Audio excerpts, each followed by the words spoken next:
அண்மைச் செய்தியை பார்த்துக் கொண்டிருக்கிறோம். திருவண்ணாமலை தொகுதியில் திமுக வேட்பாளர் ஏவா வேலு வேட்புமனுவுக்கு அதிமுக ஆட்சேபனை தெரிவித்திருக்கிறது. இது தொடர்பான கூடுதல் விவரங்களோடு இணைகிறார் எமது செய்தியாளர் மணிகண்டன். மணிகண்டன், வணக்கம். உங்களிடம் இருக்கும் தகவல்களை சொல்லுங்க. வணக்கம். தமிழகத்தில் வருகின்ற 23ஆம் தேதி ஒரே கட்டமாக தேர்தல் நடைபெற உள்ள நிலையில கடந்த மார்ச் 30ஆம் தேதி வேட்புமனு தாக்கல் தொடங்கி நேற்று 6ஆம் தேதி பிற்பகல் 3 மணிக்கு நிறைவடைந்தது. திருவண்ணாமலை மாவட்டத்தில் பொறுத்தவரை 8 சட்டமன்ற தொகுதியில் மொத்தம் 287 வேட்பாளர்கள் வேட்புமனு தாக்கல் செய்துள்ளனர்.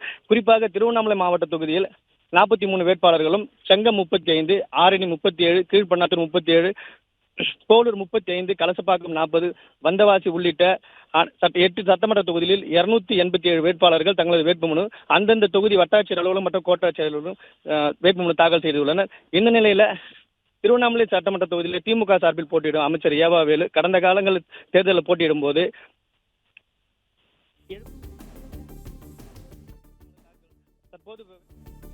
பிளே ஸ்டோர் மற்றும் ஆப் ஸ்டோரில் இருந்து பாலிமர் செயலியை QR கோடு மூலம் பதிவிறக்கம் செய்யுங்கள். செய்திகளை உடனுக்குடன் பெறுங்கள்.